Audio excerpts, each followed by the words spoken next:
उतना ज्यादा बनेगा। तो ग्रेटर द वैल्यू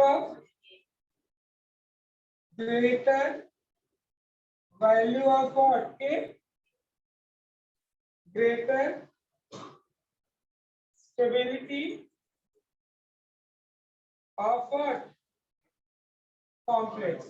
या तो ये रिएक्शन लिख लो या तो बुक में जो रिएक्शन दिया वो भी लिख लोगे चलेगा। ठीक है, एक बार समझा दिया लिख लो बेटर है।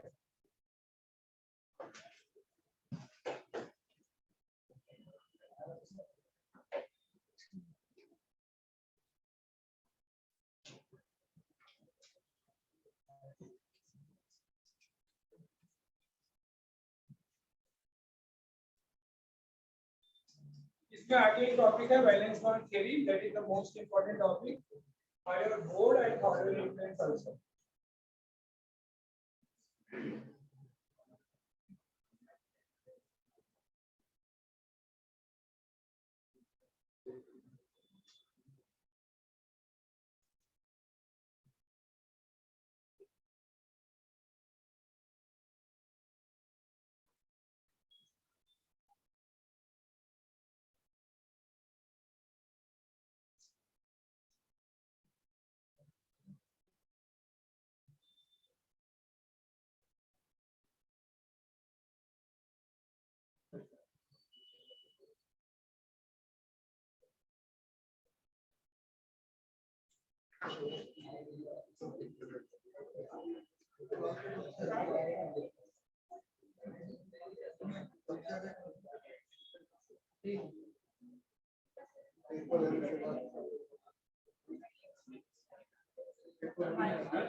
तो क्या लिखा आपने? Greater the value of A greater is the stability.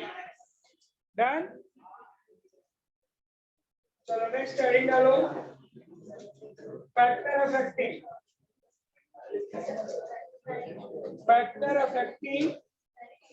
दिया ना आपके बुक में, factor which govern the stability of complex. तो उसको हम क्या लिख सकते हैं? Factor affecting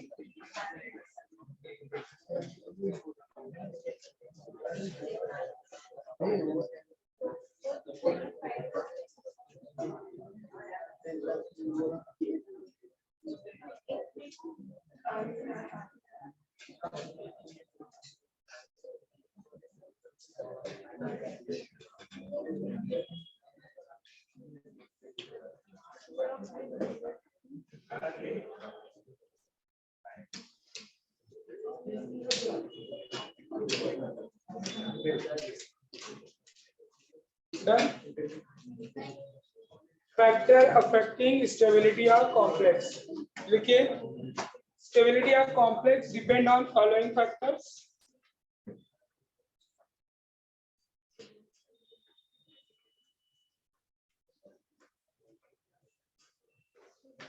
factor affecting stability of complex में आप लिख रहे हो, stability of complex depend on following factors. First,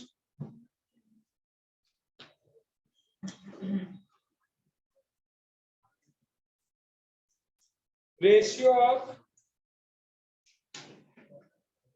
of charge to size, charge to size of the size of the metal ion। क्या आपने लिखा? साइज लिखा और क्या लिखा आपने? Of the metal ion. इधर देखो बेटा, फर्स्ट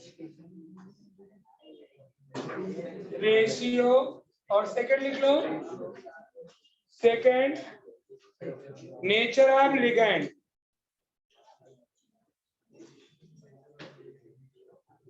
नेचर ऑफ लिगैंड, तो फर्स्ट है आपका charge,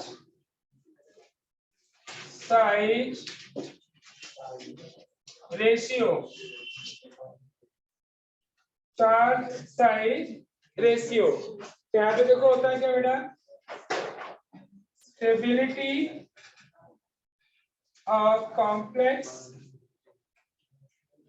is directly proportional to charge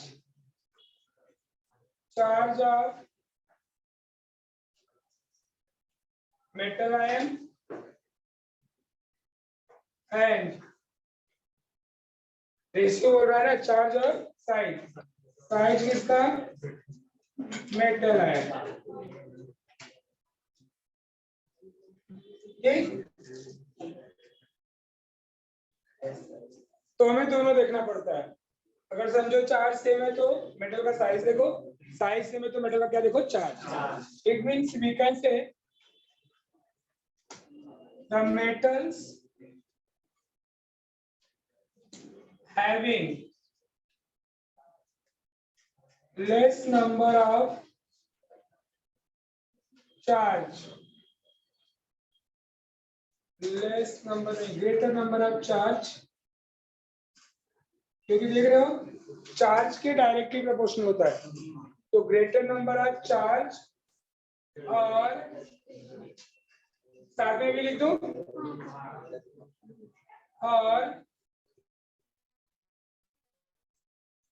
smaller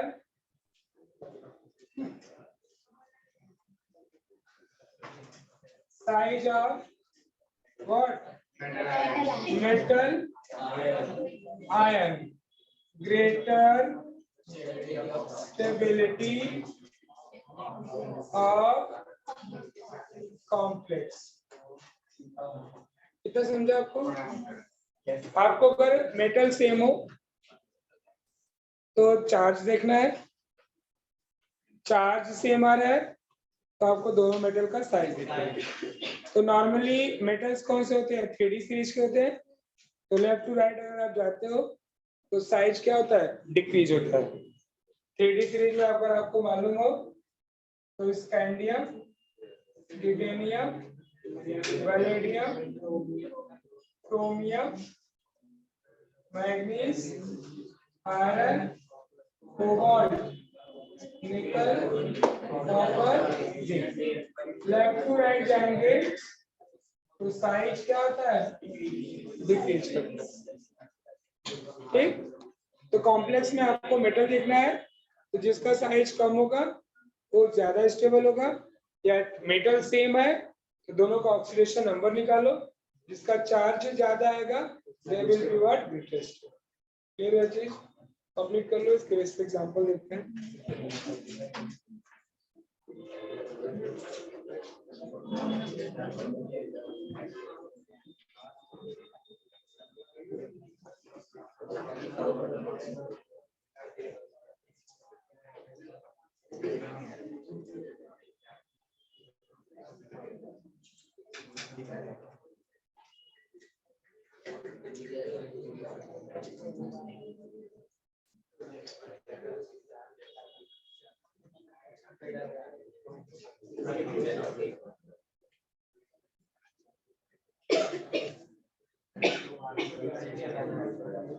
चलो एग्जांपल देख लो एक बार, तो फिर साथ में सब लिख लो।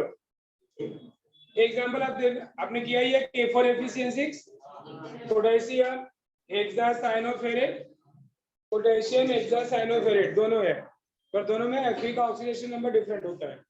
बोलिए इसमें Fe का ऑक्सीडेशन नंबर क्या है? फर्स्ट वाले में Fe का ऑक्सीडेशन नंबर क्या आएगा, +2, सेकंड में +3, which will be more stable, समझा? तो क्या बोलोगे, this one is less stable. यहाँ पे अगर हम K3 कर दें और यहाँ पे क्या कर दें, K4, right? Then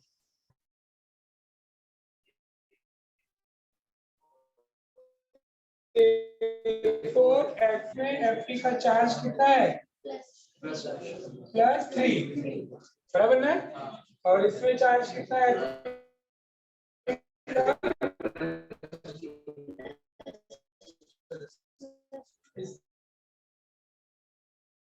मैंने आपको एक एग्जांपल दिया है, क्यों?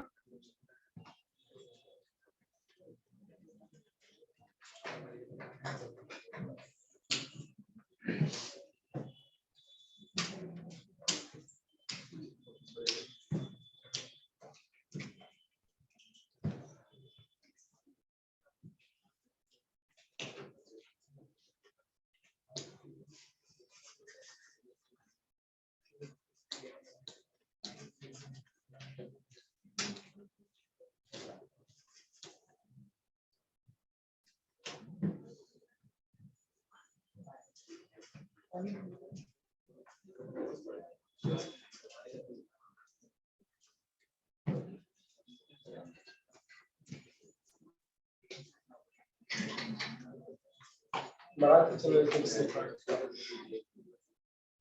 अरे वो तुम लोग कैसे दे दिए कुछ करना नहीं है उसमें एक्स्ट्रा तो सब क्या बोल रहा है किसको क्या करना है सब रेडी है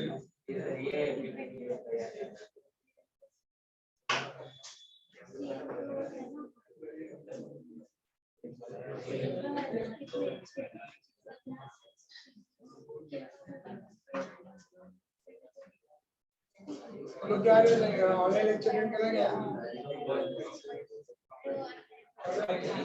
आज ग्रुप बना होगा एक मेरा उसमें हो तुम लोग ऐड हुए होंगे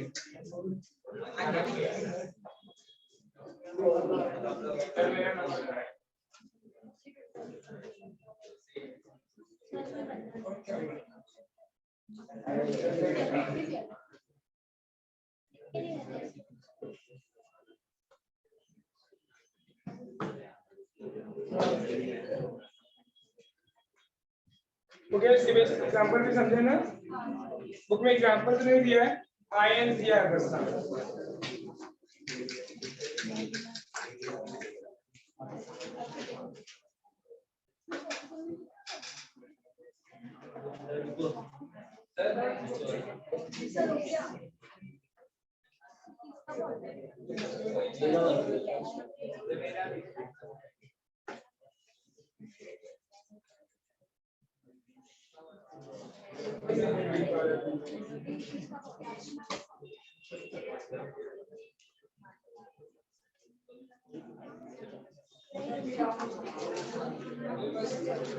पीने की व्यवस्था है खाने की व्यवस्था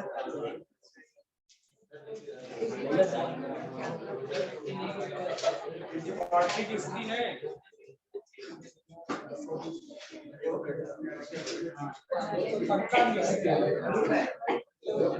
तो तबीयत खराब हो गई है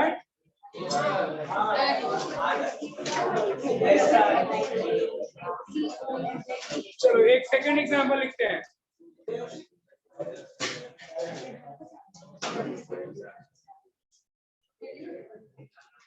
अब मेटल सेम ले रहा हूं मेटल डिफरेंट ले रहा हूं जैसे लिया हमने K4 FeCl6 दूसरा लिया कोबाल्ट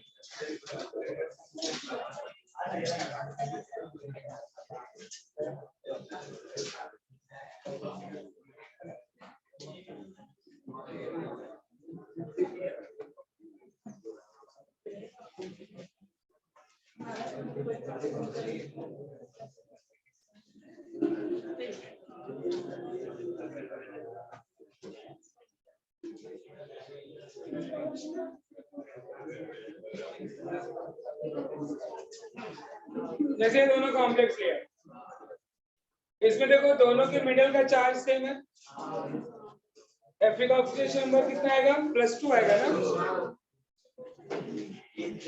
Fe3 ले लिया, अब बराबर आएगा।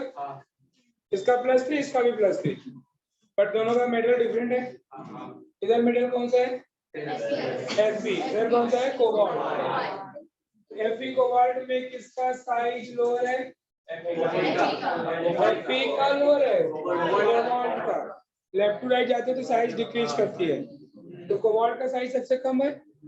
इसका मतलब ये क्या गया? मोर स्टेबल होगा। तो क्या बोल सकते हैं? KClPCl6 is less stable than COH2O6 +3। समझा? तो आपको ये दो बेसिस पे याद रखना है, एमसीक्यू क्वेश्चन आ सकते हैं, तो बोर्ड के लिए भी है प्लस एंट्रेंस के इसके बेसिस पे क्वेश्चन आते हैं, which is least stable, which is the most stable. जैसे 4 कॉम्प्लेक्स दे दिए आपको और उसमें से आपको पूछ रहा है कि which is the most stable complex, तो आपको ढूंढना पड़ेगा ना, या आपको ऑर्डर ही पूछ दिया A greater than B C D, तो आपको सब आना चाहिए अच्छे से। चलो कंप्लीट हो गया, चलिए बाय।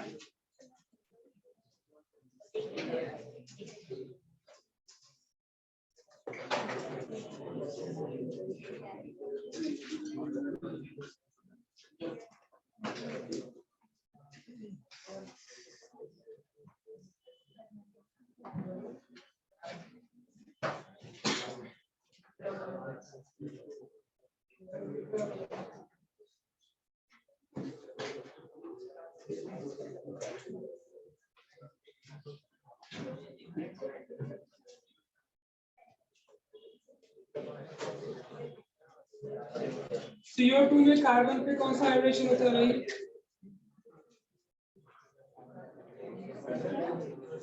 CO2 में कार्बन पे कौन सा हाइड्रेशन होता है?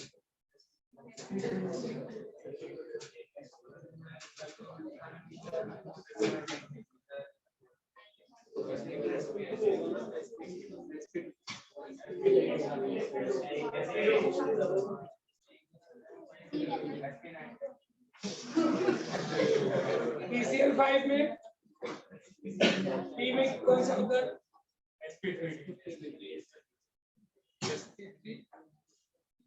बस ऐसा हाइड्रेशन क्वेश्चन तो आना चाहिए आपको, फार्मूला होता है ना निकालने के लिए। तो मैं इसके लिए पूछ रहा हूँ कि अभी ये क्वेश्चन जस्ट आया था मेरे तो बेटे का भी एग्जाम हो रहा था 8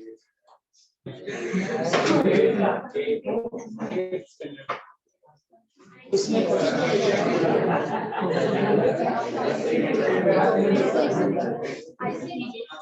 240 का था टेस्ट, उसका 35 आया, एक रॉन्ग कर दिया। एक रॉन्ग क्या किया आप बताओ? Octet rule will not obey in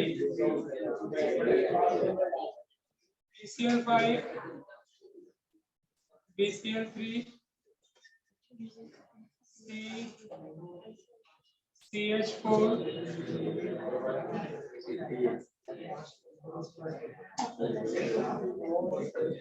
बोलो। Octet rule will not follow, not obey in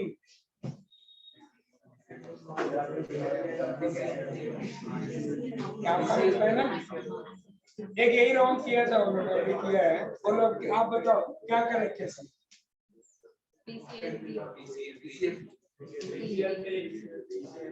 PCl5,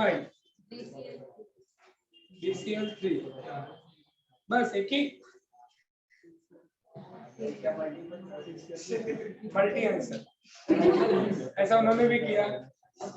वो PCl5 देखे खुश हो गए, और उधर क्या था लास्ट वाले ऑप्शन में लिखा था बोथ A and B, उनको एक लिखा है मार्क किया और आगे बढ़ गए। एक्चुअल में दोनों BCl3 मतलब क्या, सेंटर एटम में 8 से ज्यादा है 8 से कम। BCl3 में बोरान पे 6 इलेक्ट्रॉन, इधर बोरान फास्फोरस पे 10 इलेक्ट्रॉन।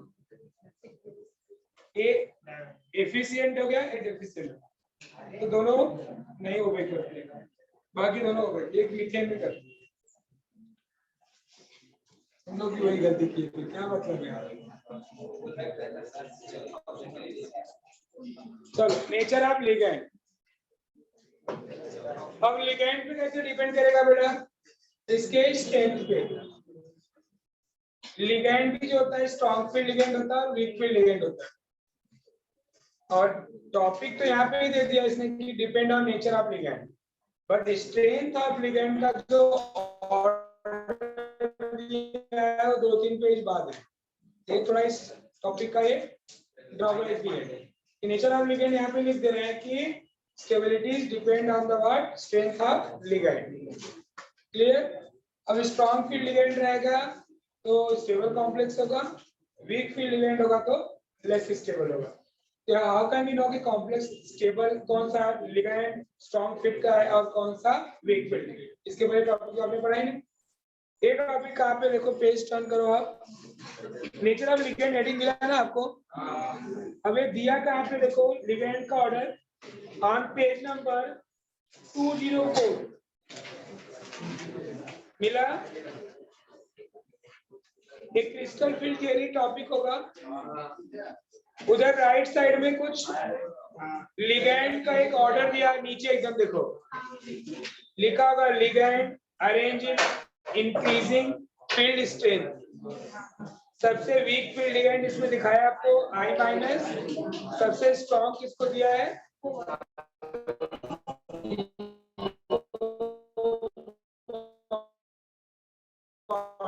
ऑर्डर यहाँ पे, बट टॉपिक पहले ही दे दिया है।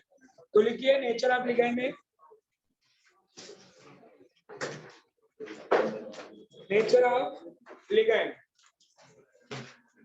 तो लिखिए stability of complex, stability of complex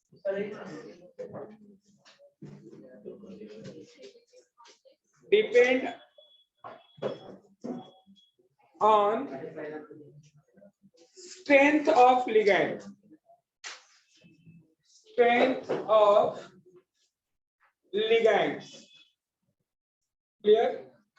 Next line से लिखते हैं the complex having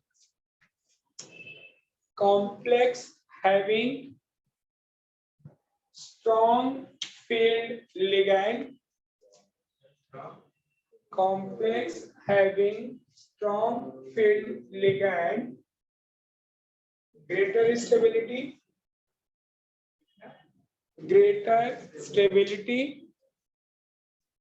comma, weak field ligand,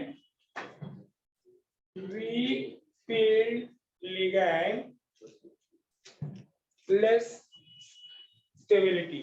बराबर समझा इतना। नेक्स्ट लाइन से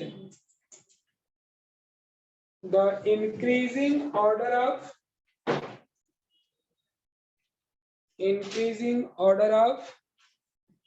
strong field ligand,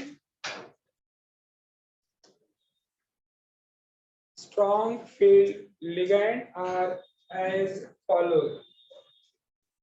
ठीक, अब वो ऑर्डर लिख लो बेटा बुक में से, कौन सा बुक पे पेज पे है, 304।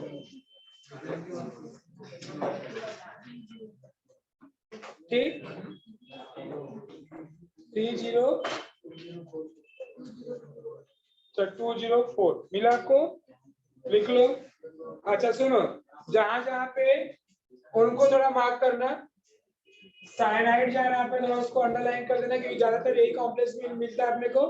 तो जब भी साइनाइड दिखे समझ जाने का that is a strong field, और उसके बाद एक होगा CO और एक होगा अमोनिया। इन तीनों को थोड़ा हाईलाइट कर देना तो आपको याद रहेगा कि ये तीनों स्ट्रॉन्ग फील्ड में आते हैं, क्योंकि जितने भी कॉम्प्लेक्स की हो मैक्सिमम टाइम आपको यही सब मिलते हैं, ये तीन स्ट्रॉन्ग फील्ड में आएंगे।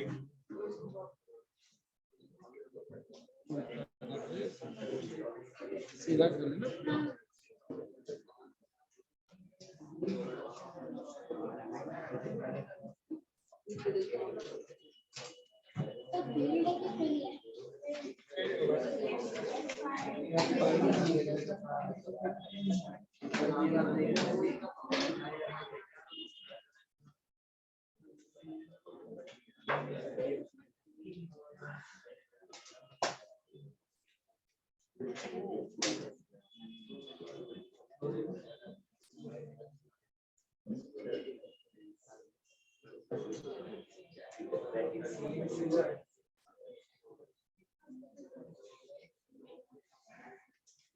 H2O के बाहर वाले सब स्ट्रॉन्ग फील्ड में कंसीडर हम करते हैं, H2O के पहले वाले सब वीक फील्ड में, इवन H2O भी।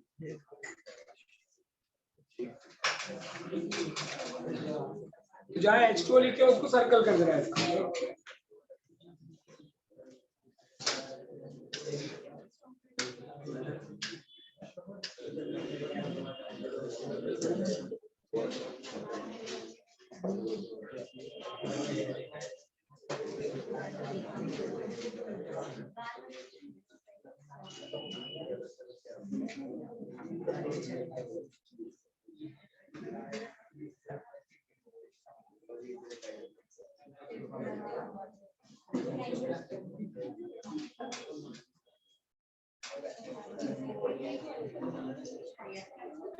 डन हो गया।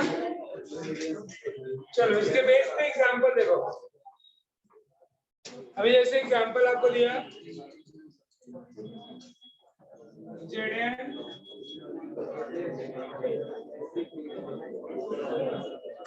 NH36 plus 2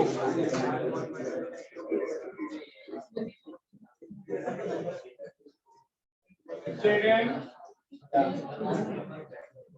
H2O6 plus 2। अब इधर देखो, पहले वाले फैक्टर से हम नहीं कर पाएंगे क्योंकि मेटल भी सेम है, हम साइज सेम ही है, दोनों का चार्ज भी सेम है। इधर भी जिंक पे +2 चार्ज है, इधर भी जिंक पे +2 चार्ज है, तो चार्ज दोनों का सेम हो गया। तो चार्ज साइज के बेस पे हम नहीं कर पाएंगे। अब हम किसके बेस पे करेंगे फिर? लिगेंड के बेस पे। इसके लिए मैं ऐसा एग्जांपल ले रहा हूँ। तो लिगेंड अब देखो दोनों में क्या है, सेम है कि डिफरेंट है? ये अमोनिया है और एक वाटर। चेक करो, अमोनिया का स्ट्रेंथ वाटर से ज्यादा होगा। Clear? So that's why this complex is what more stable than this one, because they contain weak field ligand and they contain strong है, तो इसका interaction भी ज्यादा होगा। Clear? So ZnNH36 is more stable than ZnH2O6। Complete कर लो।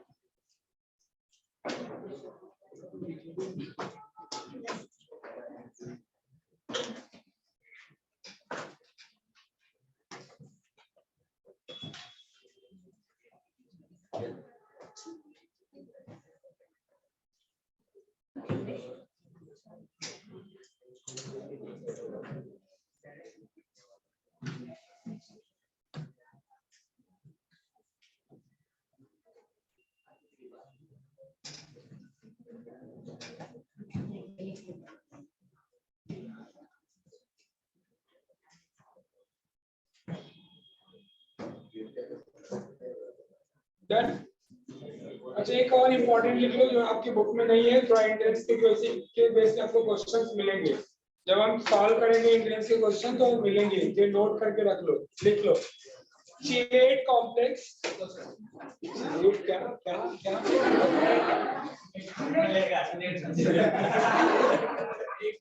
बता रहा हूँ चिलेट क्या था, लिखो, एकदम आना चाहिए आपको। Chelate complex,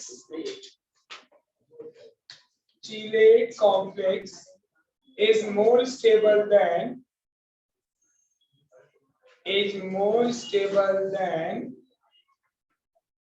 non-chelate complex। बता रहा हूँ ना, तो मैं समझ गया, पहले ही पूछोगे। chelate complex is more stable than non-chelate। अब देखो, अब क्या क्या आपको आना चाहिए इसके लिए। अब इतना बता है, थोड़ा एक्स्ट्रा समझ लो। तो पहले तो आपको आता है चिलेट कॉम्प्लेक्स होता क्या है,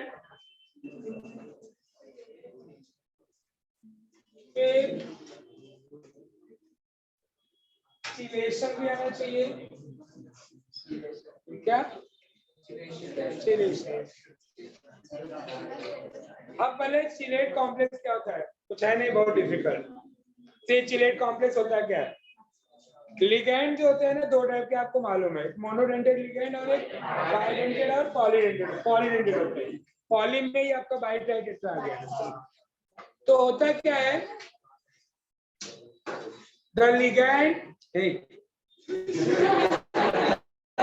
ligand which contain more than one donor atom known as a what, chelate ligand। क्या बोलते हैं, why it is called a chelate, because they are forming the ring compound, cyclic compound, clear, that's why they are called as the chelate ligand। पहले तो chelate ligand clear हो गया।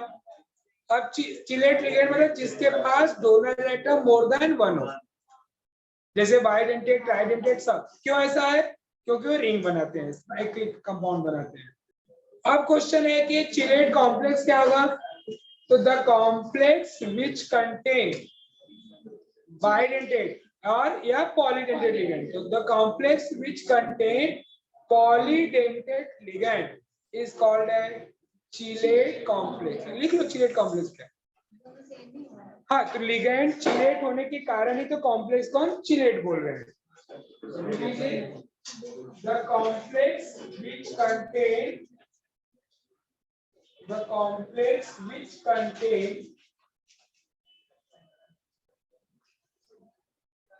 polydentate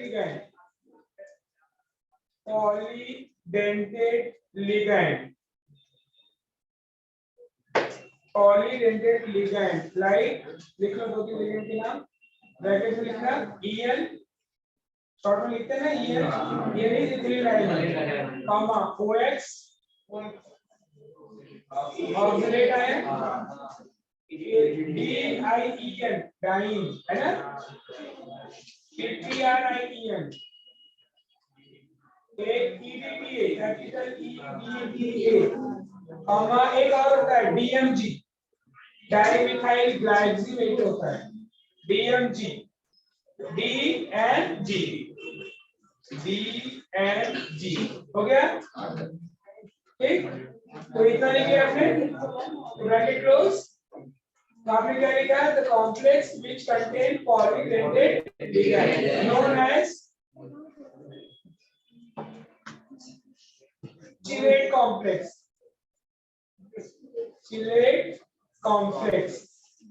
clear, and formation of chilate complex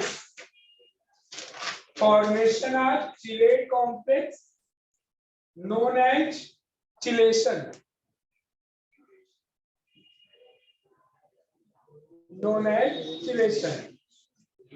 ठीक।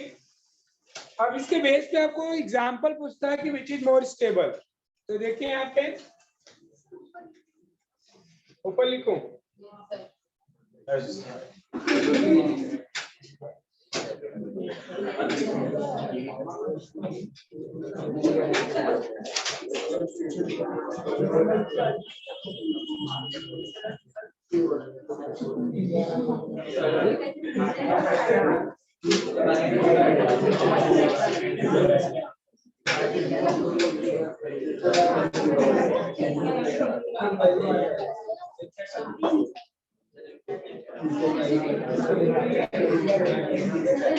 देखो ये दोनों complex देखो, metal same है,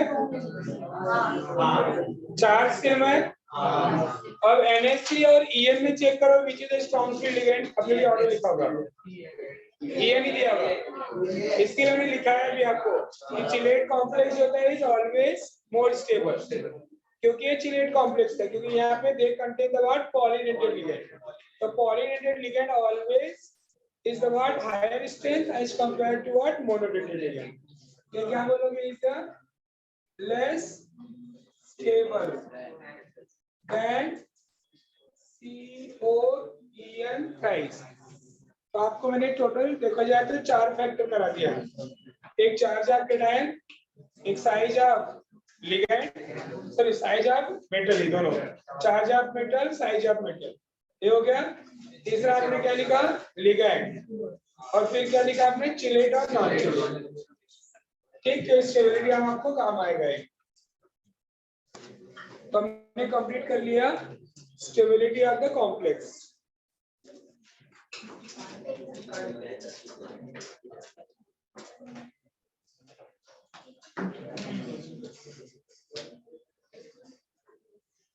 डन, रब कर दें।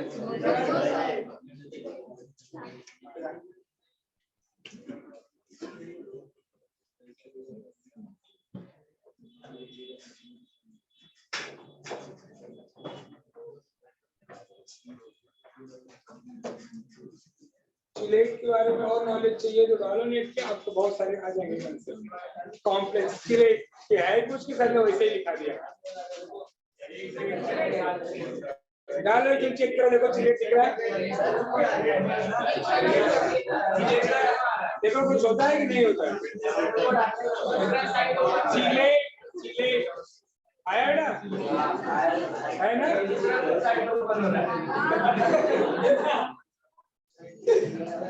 मैं कुछ बोलूं? बोल दूं? रोक के जाएगा फिर अब यहाँ से।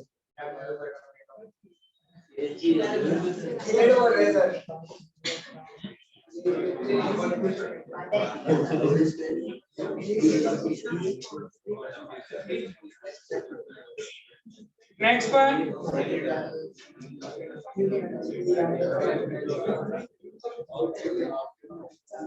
This is the most important topic of this chapter now. For your board तो है 3 मार्क का क्वेश्चन यहाँ से एक साथ आ सकता है, बट आपको इंट्रेंस में भी बहुत सारे क्वेश्चन यहाँ से आते हैं, बहुत सारे क्वेश्चन वैलेंस बॉन्ड थियरी से। तो वैलेंस बॉन्ड थियरी,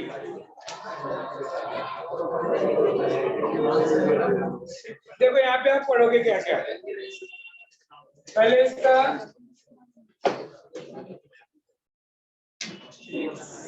पोस्टुलेट्स, फिर इसके बेस पे आप एक्सप्लेन करोगे structure of complex on basis of VBT. ये तो बोर्ड के लिए हुआ। एमसीक्यूज में डायरेक्ट क्वेश्चन पूछ देता है, ज्योमेट्री पूछेगा, हाइब्रेशन पूछेगा, ठीक। तो इसमें हम क्या क्या एक्सप्लेन करते हैं, पहले तो मैं वो लिखा दे रहा हूँ कि वीवीटी थियरी हम क्यों पढ़ने जा रहे हैं, फिर मैं आपको पोस्टुलेट और उसके फिर स्ट्रक्चर एक्सप्लेन करता हूँ। तो पहले हेडिंग डाल दीजिए।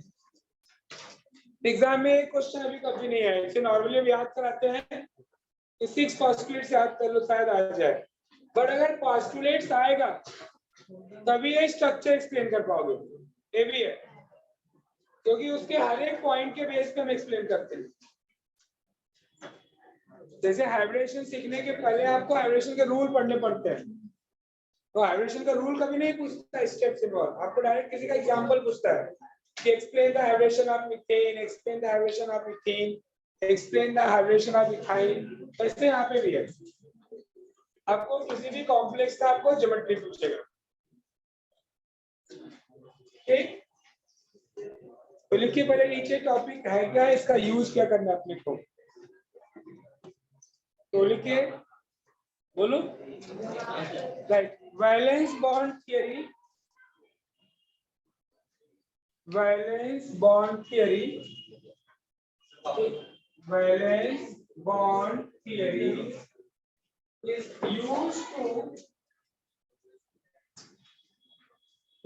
used to explain hybridization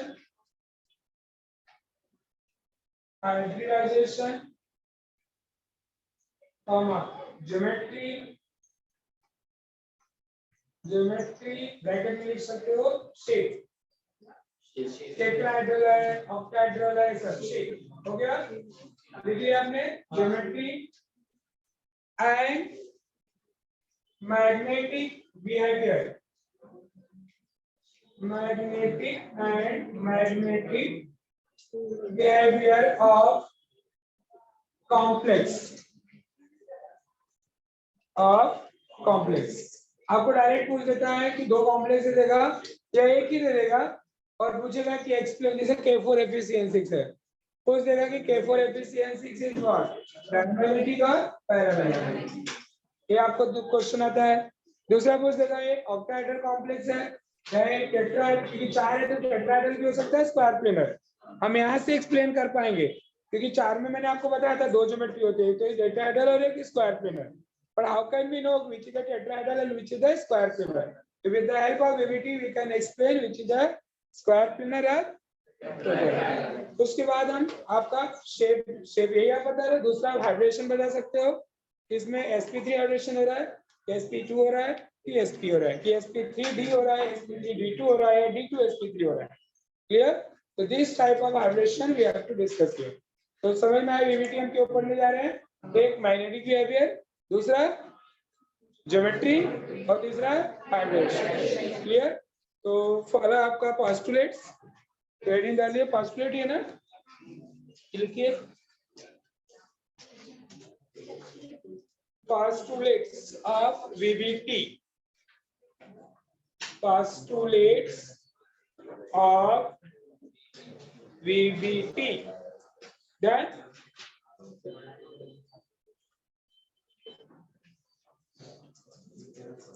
चलिए लिखिए इसमें following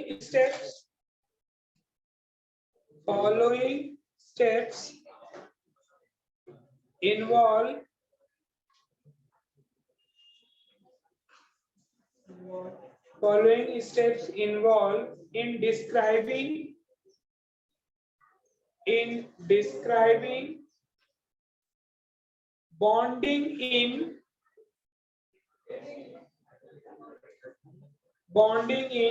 coordination compound.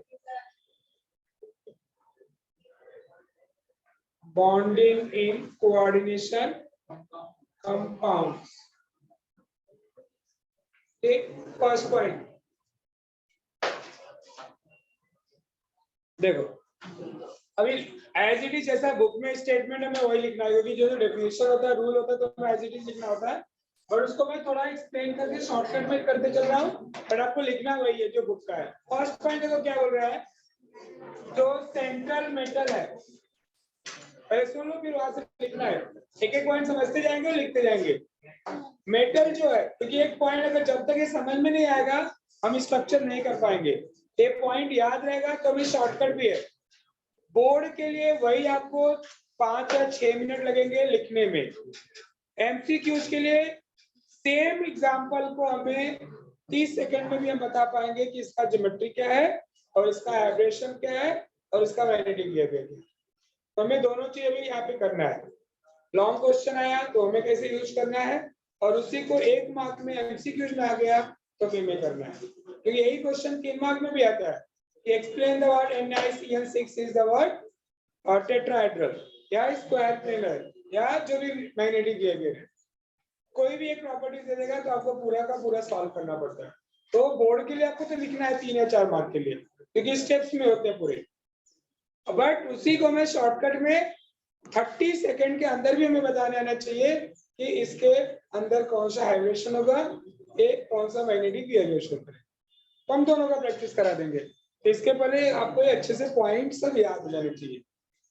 तो फर्स्ट पॉइंट क्या बोल रहा है बेटा, जो सेंट्रल मेटल एटम रहेगा, जो भी आपको कॉम्प्लेक्स दिएगा, दे प्रोवाइड द वर्ड, ये क्या प्रोवाइड करेगा अपने को, वैकेंट ऑर्बिटल। वैकेंट ऑर्बिटल मतलब जब उसका इलेक्ट्रॉनिक कॉन्फिगरेशन लिखेंगे, जैसे D5 मिलेगा, D4 मिलेगा, D3 मिलेगा, कुछ भी कॉन्फिगरेशन मिलेगा, तो D में कितने ऑर्बिटल होते हैं, 5। D3 मिला तो 2 ऑर्बिटल क्या हो जाएंगे, वैकेंट। क्लियर? कभी इलेक्ट्रॉन हम ग्राउंड से एक्साइटेड में लेके जाएंगे तो वहां पे भी क्या होगा, s ऑर्बिटल का भी वैकेंट होगा, तभी तो वैकेंट ऑर्बिटल रहेगा, तभी तो हाइब्रेशन हो पाएगा, क्योंकि इसको क्या बनाना है, लेविस एसिड। इसके पास वैकेंट रहेगा तभी तो लिगैंड आके इसको डोनेट करेगा। समझा जी आपको? तो मेटल पहले क्या करता है, अपने को प्रोवाइड करता है वैकेंट ऑर्बिटल। तो वैकेंट ऑर्बिटल किसका, चाहे वो s का हो, चाहे p का हो, चाहे वो d का हो, d तक ही होता है यहाँ पे। ठीक है, समझा? तो चलिए फर्स्ट पॉइंट देखो, आपके बुक में भी यही लिखा है तो लिखिए फर्स्ट पॉइंट क्या है, मेटल आयन। कैसे पूरा लिखना है, सारे पॉइंट्स लिखना अपने को। Metal ion provides vacant d orbital, vacant ऐसे s ऑर्बिटल भी वैकेंट करता है, बट ठीक है बुक में लिख रहा है तो लिख लो, क्योंकि मैंने देखो सब लिख दिया है, sb pb db। तो vacant d orbitals for formation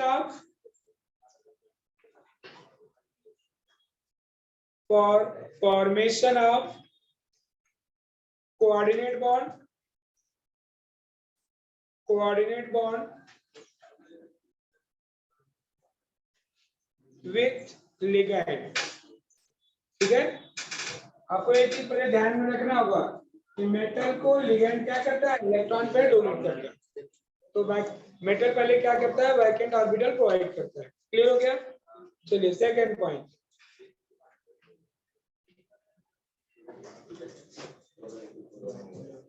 अब वैकेंट ऑर्बिटल डी के बाद मैंने क्या बोला था, एस में भी होगा पी में भी होगा, तो क्या जाएंगे, they are going for the hybridisation. जैसे एक एस ऑर्बिटल और एक पी मिलके क्या बनाता है, sp। एक एस दो पी मिलके क्या बनाएंगे, sp2। एक एस तीन पी मिलाएंगे sp3। एक एस तीन पी और एक डी मिलाएंगे तो क्या बनेगा, समझा आपको? एक डी एक एस दो पी मिलके क्या बनाते हैं, dsp2। ठीक है, sp3 4, dsp2 में भी 4। समझा इतना? चलो सेकंड पॉइंट बुक का लिख लो, क्या है, the vacant d orbitals along with the vacant d orbital along with s and p orbital, s and p orbital of metal ion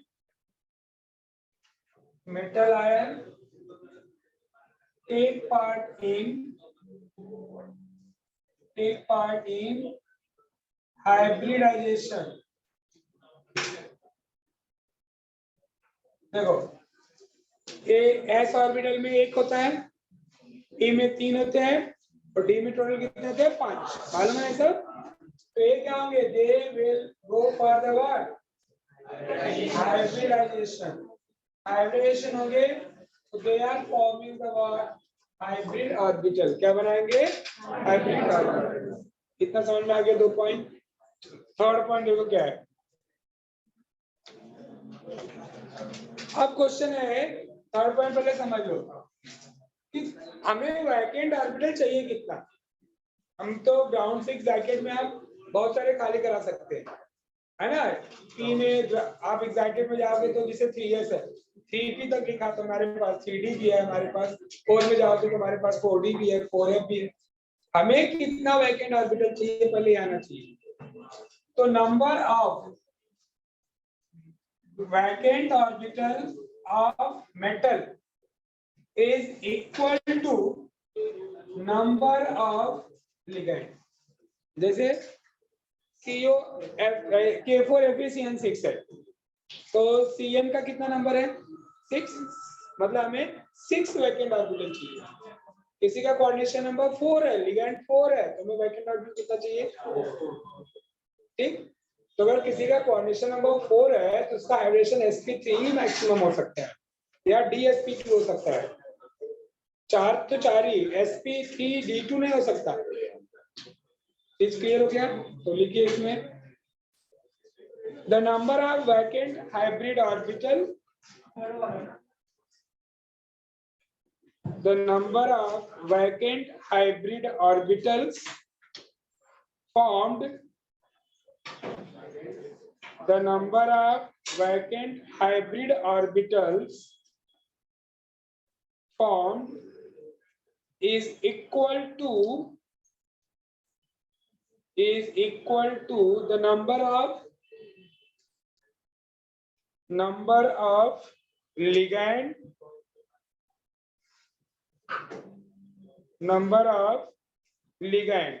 ठीक।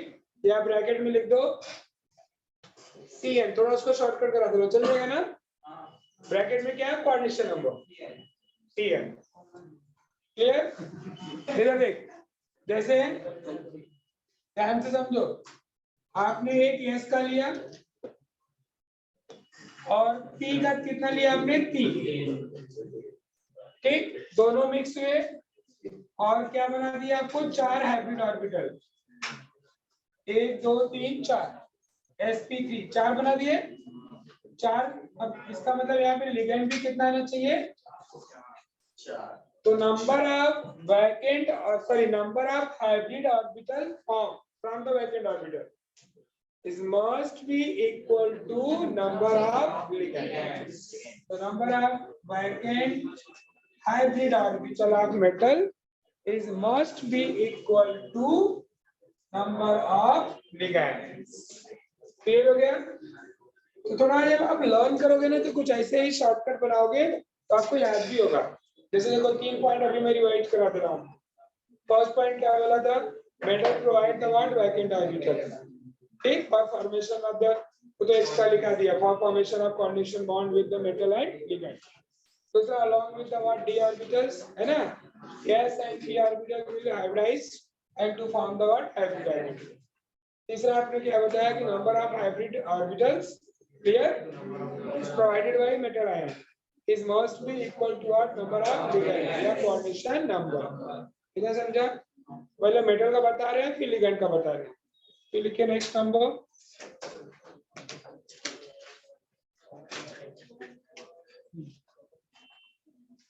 the overlap between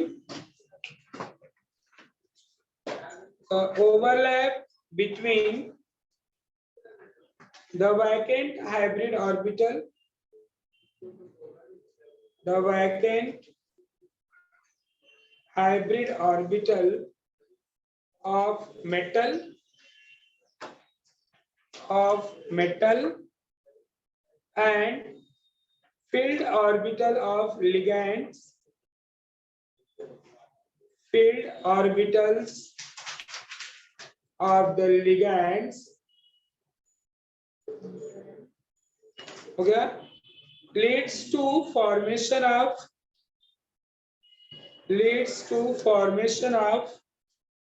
metal ligand, leads to formation of metal ligand coordinate bond।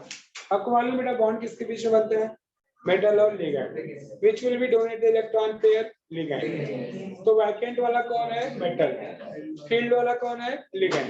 तो वही बोल रहा है ये जो आपका overlapping देखो किसके बीच में हो रहा है, बोल रहा है hybrid vacant hybrid orbital of what, metal, clear, किसके साथ ओवरलैप करेगा, फील्ड ऑर्बिटल ऑफ लिगैंड, ठीक, इनके बीच में क्या हो रहा है बेटा, ओवरलैप हो रहा है, ओवरलैप हो रहा है तो क्या बन रहा है आपका, मेटल लिगैंड के बीच में क्या बन रहा है, coordinate bond.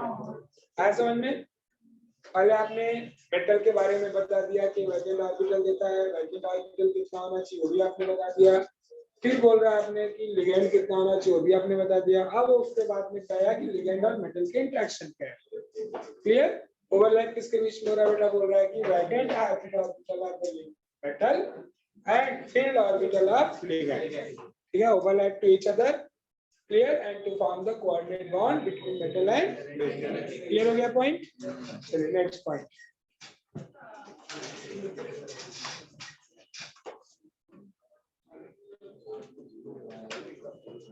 the hybrid orbitals used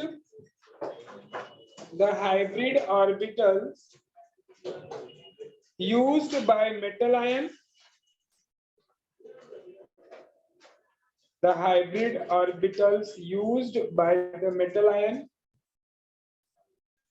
point in the direction of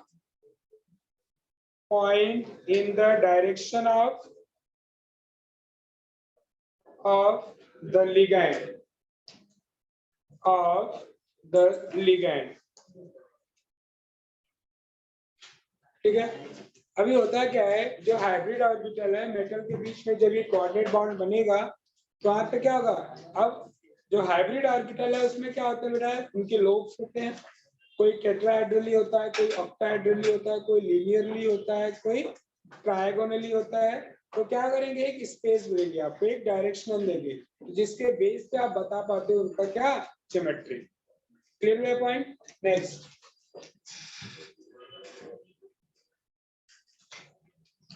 next point आप पहले समझ लो, डायरेक्ट लिखोगे तो बोलोगे है क्या बोल रहे हैं।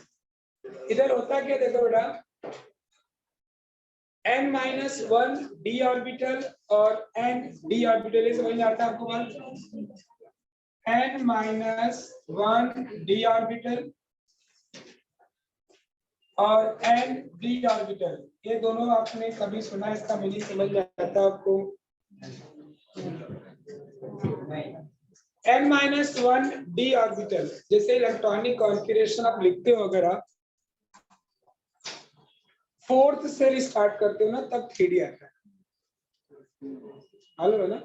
जैसे देखो कॉन्फ़िगरेशन जब लिखते हो आप 1s 2s 2p 3s 3p 4s 3d, fourth shell में थर्ड, देखो फर्स्ट में तो एस ऑर्बिटल होता है, सेकंड में एस और पी होता है, थर्ड में भी एस और पी होता है, फोर्थ में क्या होता है, पहले एस फिर बी फिर इसके बाद क्या होता है 4। ये देखो फोर्थ सेल में जब जाते हो तो डी ऑर्बिटल का देखो नंबर कितना दिख रहा है, third.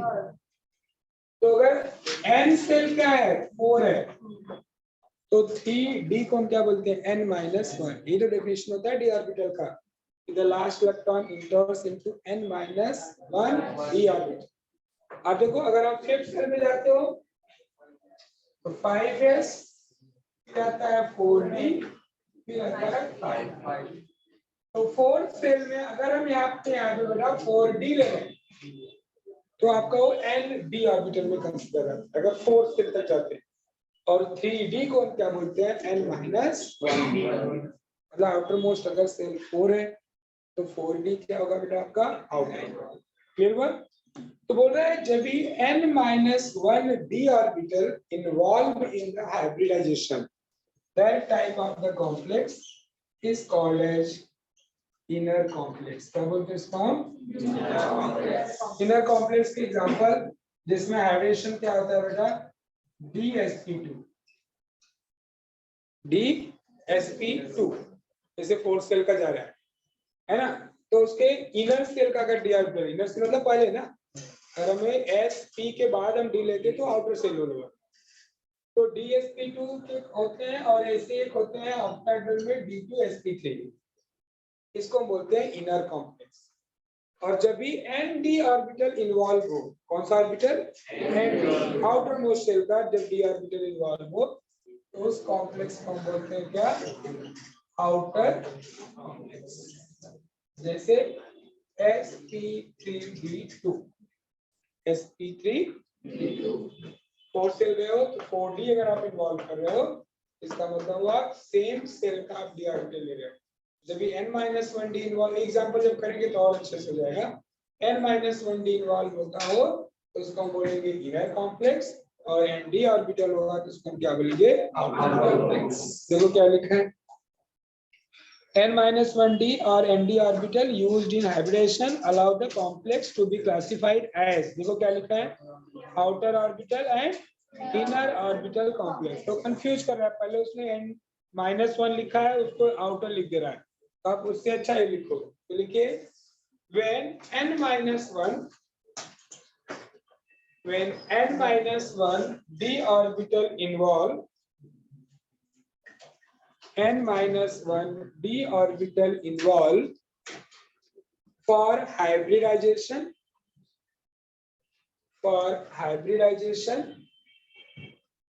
then complex said to be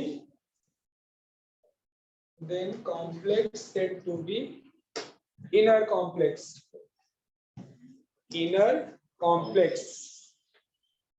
Done. And when ND orbital involve in hybridization,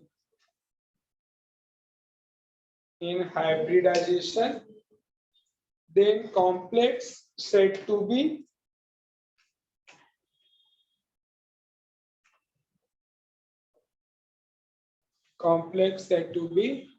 outer complex.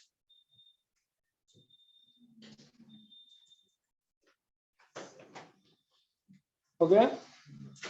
देखो नेक्स्ट पॉइंट भी आपको फिर से वही पॉइंट को रिपीट किया है. देखो 8 पॉइंट क्या रिपीट किया है? The hybridization in outer orbital complex ND orbital are used. Same thing लिखा है. Whereas in inner orbital complex n-1d orbital are used. Clear हो गया चीज? अब इसके बाद अब हम बताएंगे टाइप ऑफ हाइब्रिडेशन. ठीक है, टाइप ऑफ हाइब्रिडेशन में हम क्या बताएंगे बेटा? किसके बेस पे हाइब्रिडेशन हो रहा है? कभी ज्योमेट्री, कभी आपका ऑक्टाहेड्रल होगा, कभी आपका क्या होगा टेट्राहेड्रल होगा. ये सब आपको मालूम होगा. तो नेक्स्ट पॉइंट बढ़ा के लिखो, पॉइंट लिखो. नेक्स्ट नंबर आगे चलते चलो. हाँ तो लिखिए, क्योंकि बुक में भी बराबर नहीं किया है. नेक्स्ट नंबर लिखिए.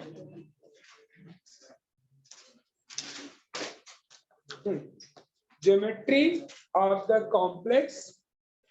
नहीं बस नंबर लिखिए, नंबर से कोई बराबर. Geometry of the complex,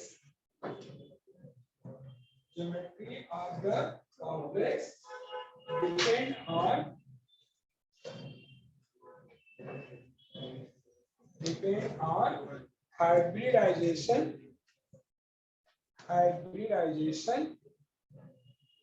of orbitals. Clear है? तो टेबल बना लो.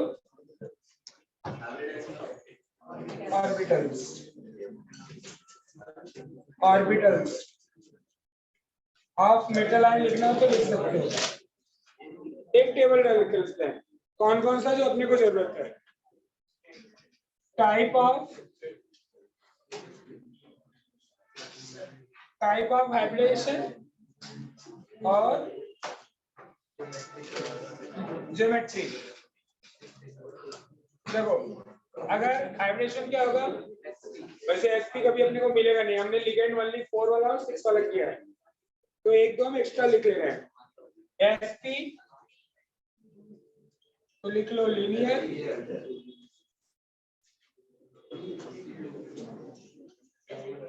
sp2 दो ट्रायंगुलर प्लेनर ना, प्लेनर. फिर sp3 टेट्राहेड्रल. लिखिए. तो ये दो ऑर्बिटल वाले हो गए हाइब्रिड ऑर्बिटल. ये 3 हाइब्रिड ऑर्बिटल हो गए. ये 4 वाले. उसमें एक और आगे लिखो. फिर dsp2 अगर होगा तो कौन सा? dsp2. ये सब दिया नहीं है, आगे एग्जांपल कैसे बताएगा. dsp2 के लिए लिख लो square planar.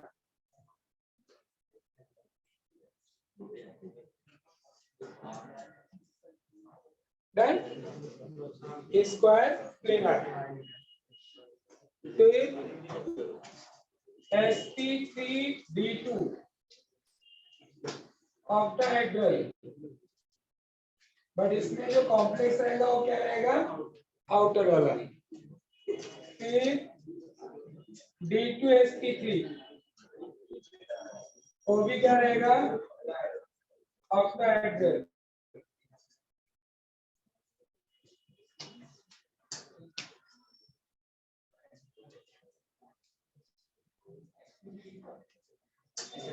sp3 tetrahedral. sp3d तो होगा पेंटागोन, बट वो जरूरत नहीं अपने को, इसलिए तो नहीं लिखा. हमें जरूरत है मालूम क्या क्या है? Only dsp2 sp3d2 d2sp3 sp3. हमने ये दो ही पढ़े हैं, 4 और 6 वाले.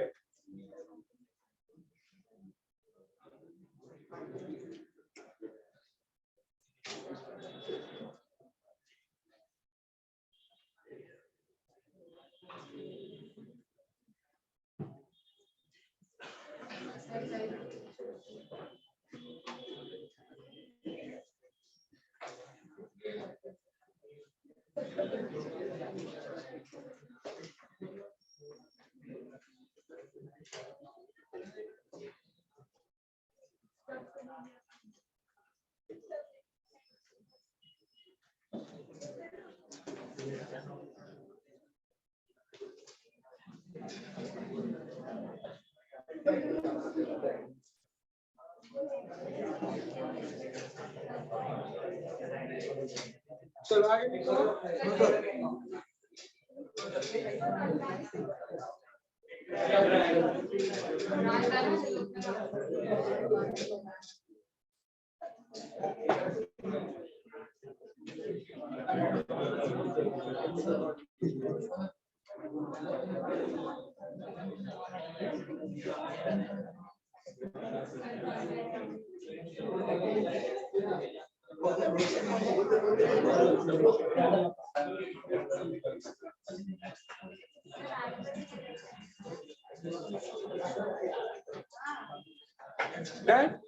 देखो अभी आगे क्या लिख रहा है, आपने वाइब्रेशन बता दिया किससे होगा, ज्योमेट्री भी बता दिया कैसे होगा, अच्छा क्या मैग्नेटिक बिहेवियर।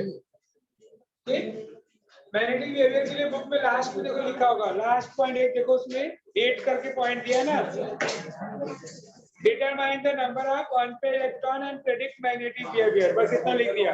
लिखिए इफ मेटल आयन कंटेन, लिखो पॉइंट लिखो, नेक्स्ट पॉइंट लिखो आपके बुक में देखो पेज नंबर 201 पे लास्ट में क्या लिख रहा है, determine the metal of number of unpaired electron.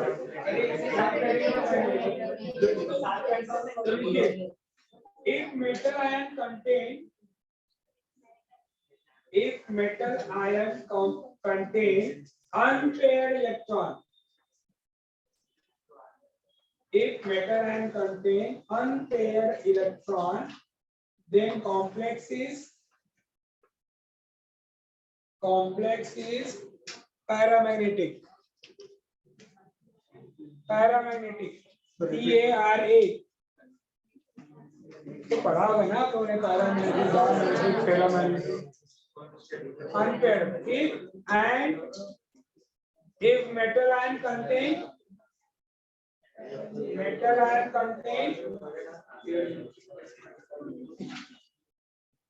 paired electron,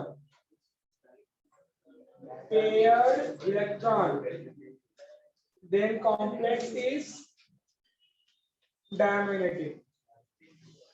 DIA, diamagnetic. In complex, if metal contain unpaired electron, then paramagnetic, paired electron देगा तो diamagnetic. ठीक, एक लास्ट और लिख लो। एक देखो कुछ भी बुक में लो स्पीड और हाई स्पीड का कांसेप्ट दिया है,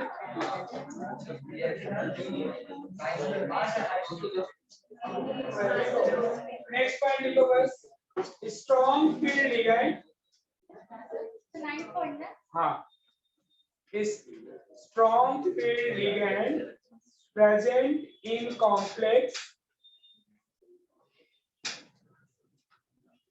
strong field ligand present in complex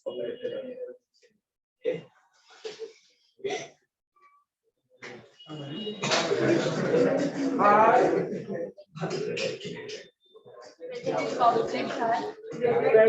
क्या लिखा हमने, strong presence of strong field ligand in complex are causes for pairing of complex, pairing of electron. अगर स्ट्रॉन्ग फील्ड लिगेंड रहेगा तो जो d ऑर्बिटल के जो इलेक्ट्रॉन होते हैं they will go for the pairing. Clear, ये सबसे इंपॉर्टेंट पॉइंट है लास्ट वाला, क्योंकि इसके बेस पे हम इनर और आउटर कर पाते हैं। वीक फील्ड लिगेंड रहेगा तो पेयरिंग नहीं होगा। तो यहाँ पे स्ट्रॉन्ग फील्ड लिगेंड किसको मानोगे आप, ये 3 लिगेंड को याद रखो, कौन कौन सा? Carbonyl, ammonia and cyanide. तो हमेशा याद रखेंगे हम कि ये 3 लिगेंड रहेंगे तो क्या होगा, इनका पेयरिंग होगा। इतना समझा? डन। अब इसके बेस पे हम क्या करेंगे, अब एग्जाम्पल। ठीक,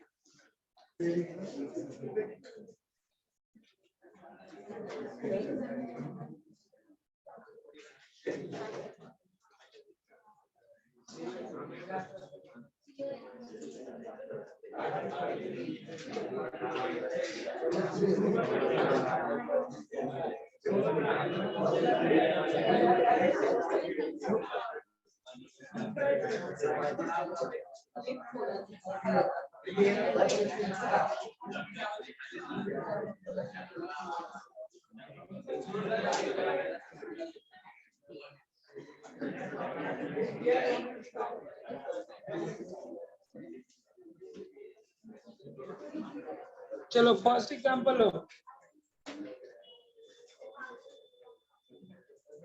आ जाओ पेज नंबर 202। फर्स्ट एग्जांपल क्या लिखा बोलो?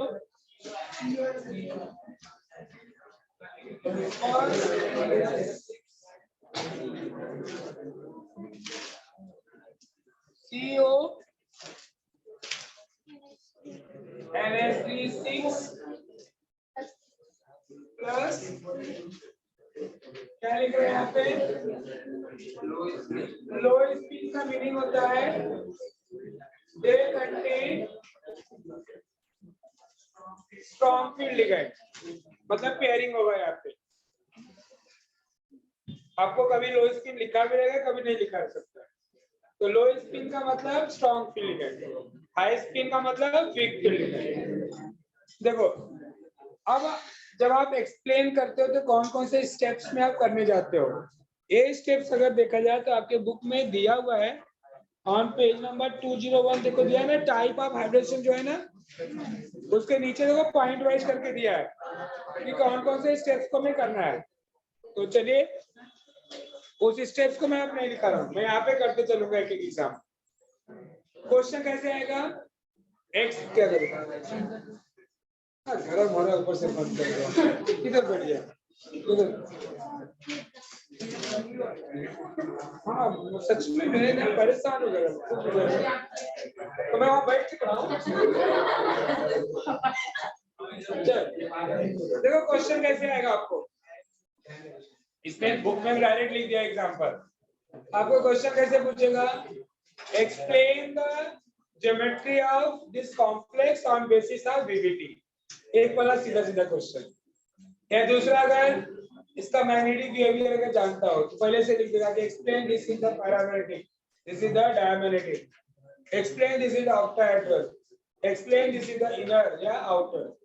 ठीक, तो सबसे पहले हम जो स्टार्ट करते हैं इसका हम क्या लिखेंगे? सेंट्रल मेटल पहले आइडेंटिफाई करते हैं। बोलिए सेंट्रल मेटल क्या है? तो जो फर्स्ट स्टेप होता है आप सबसे पहले लिखते हो oxidation state of central metal cobalt is कितना बेटा? +3। ठीक, कितना समझा? अब हमें क्या लिखना होता है? इनका इलेक्ट्रॉनिक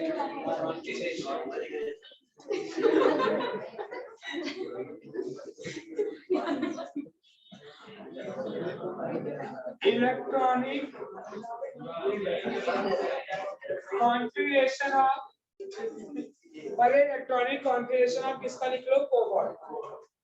वो भी या तो आप पूरा लिखो या तो हम आउटर लिखते हैं बस। अब यहाँ पे लिखने के लिए आपको नंबर आप अच्छे से याद रखो। देखो स्कैंडियम, तो आवाज कम करो, स्कैंडियम, टिटेनियम, वैलेडियम,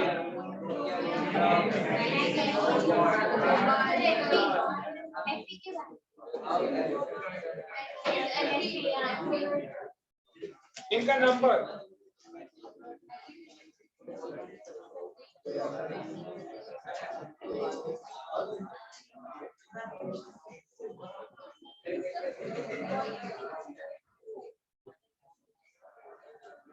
ठीक है, देखो इनके जब कॉन्फ़िगरेशन करते हो इनका 3D बनाता है, 3D2, 3D3, इसका 3D5 आता है 24 का, क्योंकि वो इलेक्ट्रॉन जंप करता है ना, अनोमलस बिहेवियर। 3D5 इनका भी आता है, 3D6, 3D7, 3D8, इनका 3D10 आता है, इनका 3D10। तो ओनली क्रोमियम और कॉपर को छोड़ के जो नंबर दिख रहा है ना वही डी में आता है। जैसे मैं लिखना हो कोबाल्ट का तो उसका 3D7 आता है, जैसे लिखना हो मैग्नीज का तो लास्ट नंबर क्या 5 है ना, मतलब 3D5 आता है। आप चेक कर सकते हो। निकल है 28, मतलब लास्ट में 3D8 आएगा। ठीक, इतना समझ आ रहा है। जब कॉम्बिनेशन लिखते हो आउटर लिखते हो 3D8 और क्या होता है बेटा 4s2, वैसे 4s हम पहले लिखते हैं बट हम यहाँ पे पहले लिख दे रहे हैं 3D8 4s2, 4s के बाद क्या होता है 4p0, ये लिख के रखते हैं। इतना समझे, 3D8 होता है तो समझा ना, 3D8 4s2 होता है, ये 4s के बाद 4p आता है ना। अब हम क्या करेंगे, हमें एक स्टेप बढ़ाना हो तो कम करना हो तो यहीं पे हम लिख सकते हैं क्या, इलेक्ट्रॉनिक कॉन्फ़िगरेशन ऑफ CO+3, क्योंकि ऑक्सीडेशन नंबर क्या है, तो ये +3 मतलब कितना इलेक्ट्रॉन निकल गया 3, तो 2 आउटर मोस्ट से जाएंगे 4s0 और ये हो गया 3D7, ये समझ में आ गया। तो 3D7 मतलब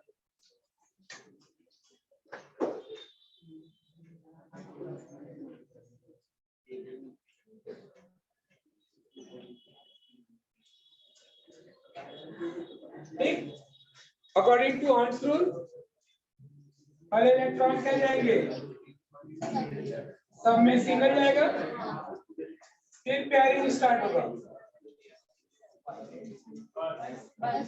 बस अब देखो, अभी आपको वैकेंट ऑर्बिटल कौन कौन सा दिख रहा है, अब अपने पास 4s दिख रहा है, 4p दिख रहा है, हमें और चाहिए तो 4d भी ले लो, जितना चाहिए उतना लेते जा सकते हो। अब क्वेश्चन ये है, इतना लिखने के बाद तुरंत हमें देखना होता है कि जो लिगेंड है कौन सा है, स्ट्रॉन्ग फील्ड है कि वीक फील्ड है। स्ट्रॉन्ग फील्ड है तो हम लिखोगे since ammonia is strong field ligand,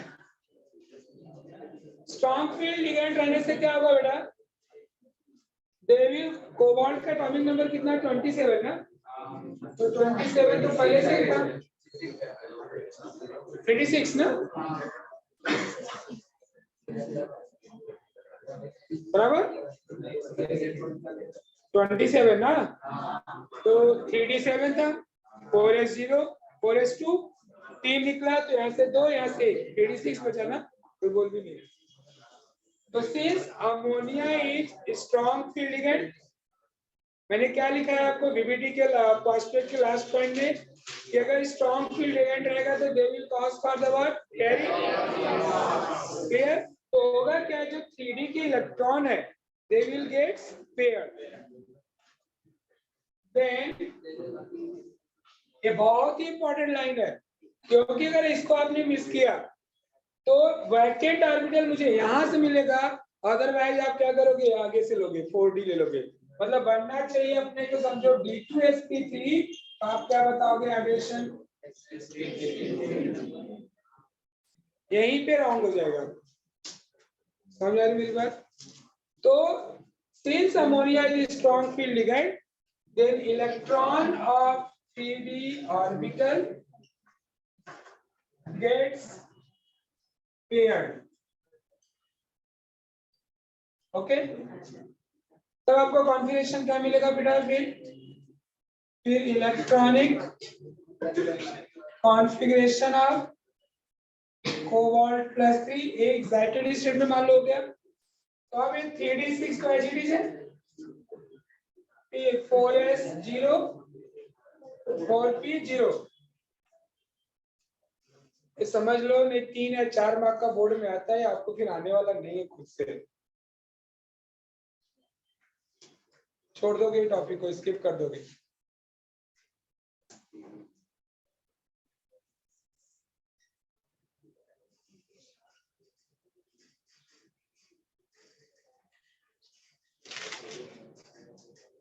ठीक है, अब यहाँ पे हम क्या करेंगे? 3d6 है, देखो पेयरिंग हुआ तो इलेक्ट्रॉन यहाँ पे आ जाएगा और एक इधर आ जाएगा, मतलब 3 क्या हो जाएंगे? पेयर बन जाएंगे।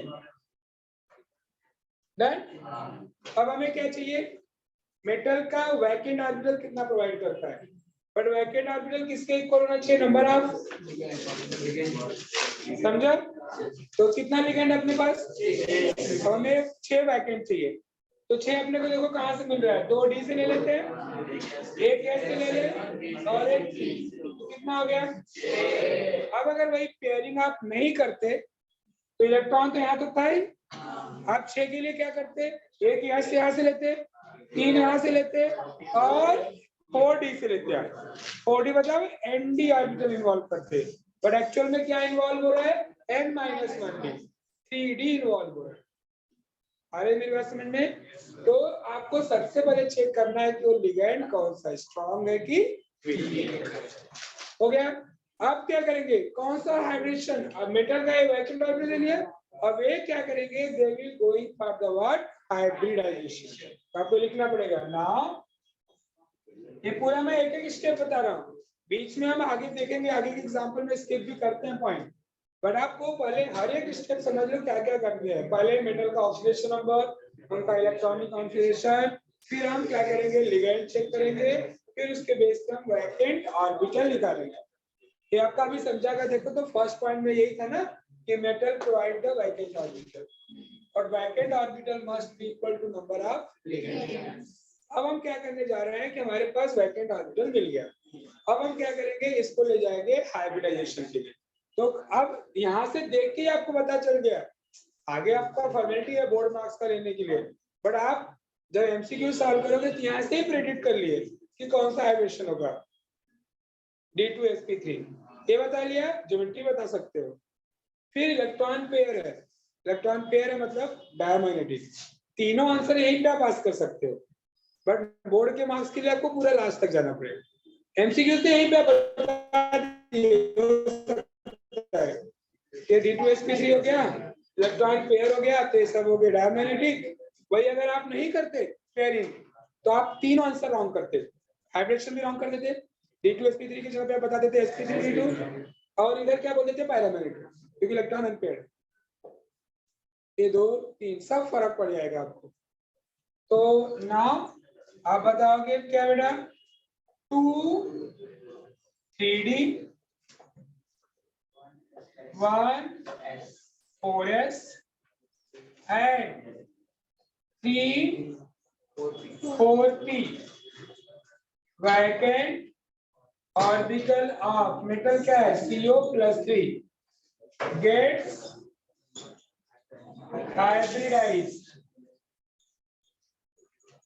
hybridized to form equal number of hybrid orbital. Equal number कितना हुआ? 2 और एक 3 और ये 3 6, तो 2 form 6 D2sp3 hybrid orbital. Hybrid orbital कितना समझ आ गया आपको? मतलब ये जब जाएंगे बेटा they will going for the what? Hybridisation.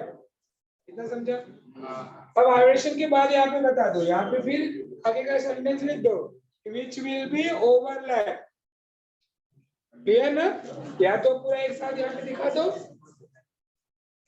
तो फिर से वही इलेक्ट्रॉनिक कॉन्फ़िगरेशन ऑफ CO+3 अब यहाँ पे देखो क्या है बेटा, एक तो आपका है 3d6 का है, अब यहाँ पे 3 ऑर्बिटल दिखाओगे, ये अनहाइब्रिडाइज्ड ऑर्बिटल है, ठीक। और इसके हाइब्रिड ऑर्बिटल कितने लिखोगे यार, एक साथ कितने बनाओगे, 6, 1 2 3 4 5 6। इनमें सबका नाम क्या है, D2sp3, इसका भी नाम D2sp3 है, सेकेंड वाले का भी D2sp3 है, थर्ड वाले का भी D2sp3 है, फोर्थ वाले का भी D2sp3, सबका नाम D2sp3 है। ये वैकेंट ऑर्बिटल हो गया, इसको आप यहाँ पे लिख सकते हो, this is the word D2sp3, सबका नाम है D2sp3। क्लियर हो गया, ये सब वैकेंट ऑर्बिटल है। अब ये जो वैकेंट ऑर्बिटल है किसके साथ ओवरलैप करेंगे, field orbital of what, ligand. तो आप लिखोगे यहाँ पे लिख सकते हो विच ओवरलैप, है ना, with field orbital of ligand, क्या बेटा, 6 अमोनिया, बराबर ना, टू फॉर्म कोऑर्डिनेट बॉन्ड। कौन सा बॉन्ड बनाएंगे, कोऑर्डिनेट बॉन्ड। अब लास्ट कॉन्फिगरेशन जो लिखते हो, पहला आपने लिख दिया विदाउट हाइब्रेशन, फिर लिख दिया विथ हाइब्रेशन, अब आप डायरेक्ट कॉम्प्लेक्स का कॉन्फिगरेशन लिखते हो।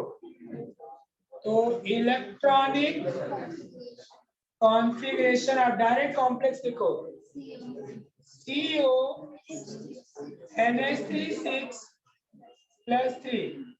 ये क्यों लिख रहे हो, क्योंकि अब आपने एज्यूम कर लिया ये जो हाइब्रिड ऑर्बिटल था वो किसके साथ, मेटल के साथ, लिगेंड, मेटल और लिगेंड का अट्रैक्शन हुआ और कौन सा बॉन्ड बना, कोऑर्डिनेट बॉन्ड। तो कोऑर्डिनेट बॉन्ड बनेगा तो आप कैसे लिखोगे, देखो ये पहले 3d6 रहेगा, ये जो इलेक्ट्रॉन है ये किसका है, मेटल का, ठीक। अब लिगेंड ने क्या किया, इन 6 हाइब्रिड ऑर्बिटल जो वैकेंट थे इनको क्या किया, इलेक्ट्रॉन पेयर डोनेट किया। अमोनिया क्या करेगा, उसको डोनेट करेगा, तभी तो कोऑर्डिनेट बॉन्ड बनेगा। तो 2 इलेक्ट्रॉन को दिया, इलेक्ट्रॉन डोनेट किया,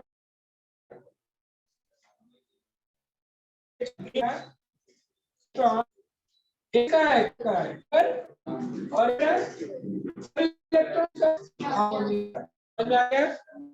जो क्रिएशन है किसका, कॉम्प्लेक्स का है। इसके बाद आप फिर लास्ट में आंसर लिखते हो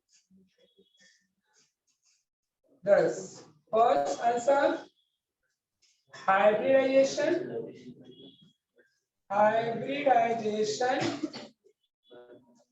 ऑफ कॉम्प्लेक्स, क्या बोलोगे आंसर, D2sp3।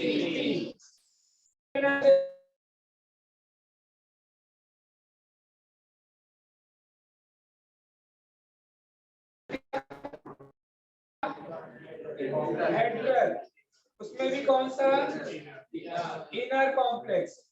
और थर्ड आंसर देते हो, सिंस जो d ऑर्बिटल का इलेक्ट्रॉन है, जो मेटल का इलेक्ट्रॉन है वो क्या है, पेयर्ड है, और पेयर्ड होने के क्या होगा, इट इज द डायमंड। तो कॉम्प्लेक्स इज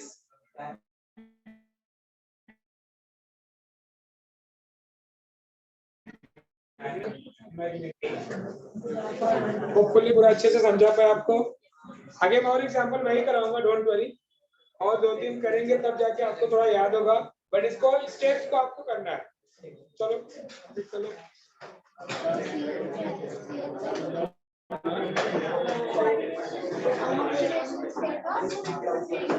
सेंट्रल मेटल समझा ना,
मोबाइल ज्यादा निकल रही है, टाइम हो गया, ऐसा इंडिकेशन नहीं रखा।